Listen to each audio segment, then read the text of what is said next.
Bem-vindos ao canal A Vida Tem de Tudo, falando de coisas da existência. Muitos homens brilharam ao longo da história na arte de pensar. Sócrates foi um questionador do mundo. Platão foi um pesquisador das relações sociopolíticas. Hipócrates, pai da medicina, foi um investigador do corpo humano. Confúcio foi um filósofo da brandura. Siddhartha Gautama, o fundador do budismo, foi um pensador da harmonia interior. Moisés foi o grande mediador do processo de libertação do povo de Israel, dirigindo-o em busca da terra de Canaã. Maomé, em sua peregrinação profética, unificou um povo dividido e sem identidade, o povo árabe. Há muitos outros homens que expandiram o mundo das ideias no campo espiritual, filosófico, sociológico, psicológico, físico, como Tomás de Aquino, Agostinho, Hume, Bacon, Spinoza, Kant, Descartes, Galileu, Voltaire. Tais homens honraram suas inteligências, semearam ideias, romperam conceitos, ampliaram horizontes e influenciaram gerações. Houve um homem cujas ideias não apenas influenciaram gerações, mas causaram a maior revolução da história.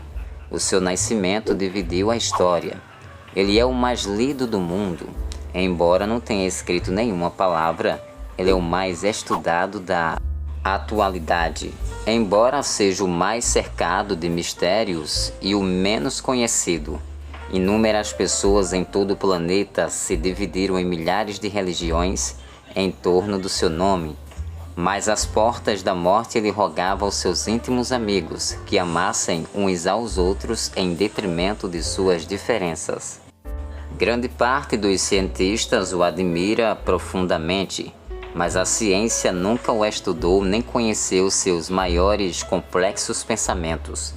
Milhões de professores nutrem grande respeito por ele, mas o mundo educacional não o conheceu seriamente, nem compreendeu os fundamentos de sua pedagogia e psicologia. Ele foi o mais excelente mestre da emoção. Por onde passou, deixou todos atônitos, tanto os que o amaram como os que o rejeitaram. Seus inimigos não sabiam como defini-lo. Ficavam perturbados com seus gestos e pensamentos, mas não conseguiam ficar longe dele, por isso faziam plantão para ouvi-lo. Seus amigos também não conseguiam descrevê-lo. Ele não lhes prometeu um céu sem tormentas, nem um caminho sem turbulências, mas, ainda assim, não conseguiam deixar de segui-lo. Suas palavras resgatavam o sentido da vida, e seus gestos ensinavam-lhes o navegar no território da emoção. Muito do que você e eu pensamos sobre a vida, as relações sociais, o amor, o respeito pelos direitos humanos e os mistérios da existência está ligado aos pensamentos que ele transmitiu. Ele virou o mundo de cabeça para baixo. O mais ardente ateu, se analisá-lo, destituído de preconceitos, ficará assombrado com seus pensamentos. Ele foi contra a lógica religiosa de sua época. Muitos líderes religiosos aguardavam seu nobre nascimento. Seria o maior nascimento da história. Esperavam que alguém tão grande nascesse em um grande palácio e fosse educado aos pés dos homens mais cultos de sua época. Mas ele nasceu no estábulo.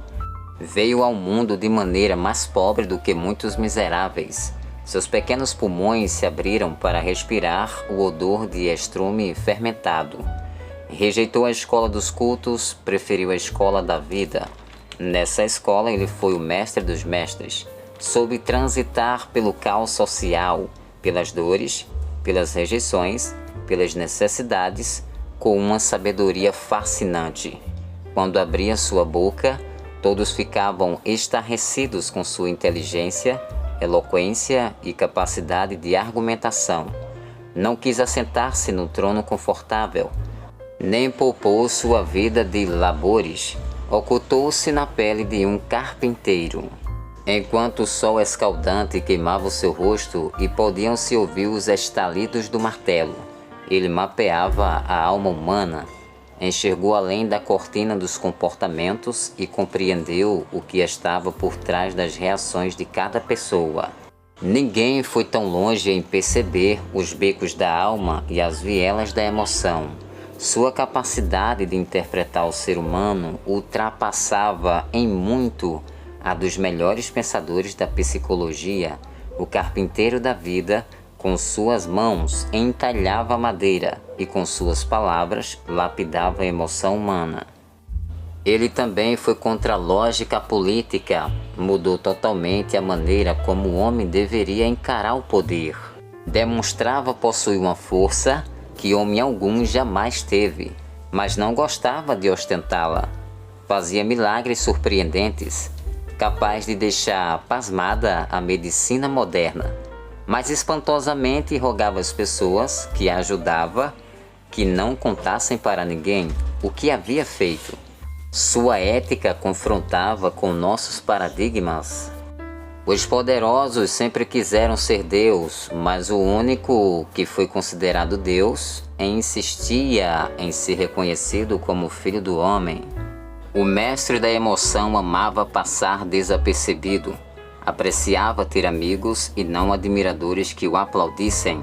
Aliviou a dor de todos que passaram pelo seu caminho, à exceção de si mesmo. A grandeza desse mestre não estava no seu poder, mas na desnecessidade de usá-lo em proveito próprio. Era de se esperar que um homem tão forte pressionasse as pessoas a segui-lo, mas, contrariando a lógica do poder, nunca controlava ninguém. Nunca impunha suas ideias, apenas as impunha. Naqueles ares ouvia-se um convite eloquente: aprendei de mim, vinde a mim. Se alguém quisesse segui-lo, tinha de aceitar seu convite e amá-lo espontaneamente. Somente alguém tão grande e consciente do seu valor é capaz de dar o direito às pessoas de amá-lo ou rejeitá-lo. O mestre da emoção viveu e ensinou as lições mais sublimes da liberdade. Ele andou na contramão da ansiosa busca pela fama, seus gestos inusitados e seus discursos arrebatadores o tornavam cada dia mais famoso. Era impossível ocultá-lo, mas ele desdenhava da fama, pois procurava o aconchego dos amigos simples e o prazer nas pequenas coisas. Não era intocável, podiam criticá-lo, mas reagia com paciência.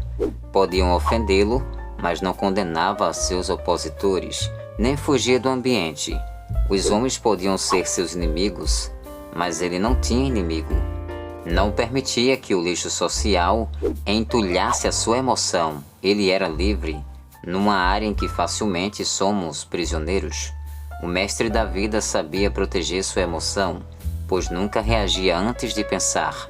Produzia respostas brilhantes em situações caóticas, em ambientes em que corria o risco de morrer, e só era possível reagir com desespero.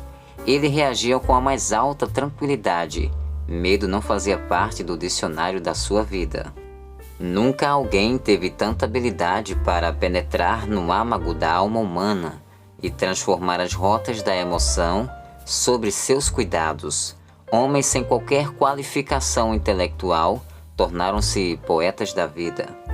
Nunca ninguém respeitou a tal ponto o ser humano. Treinou os homens para ser livres, conscientes e felizes. Deu liberdade incondicional para que eles repensassem suas atitudes e reescrevessem a sua história, mesmo diante dos seus mais graves erros. O mestre da emoção dormiu diversas vezes ao relento e quase não tinha tempo para descansar. Às vezes o chão frio funcionava como cama e a noite como lençol. A vida não lhe trouxe regalias, mas sabia fazer muito do pouco.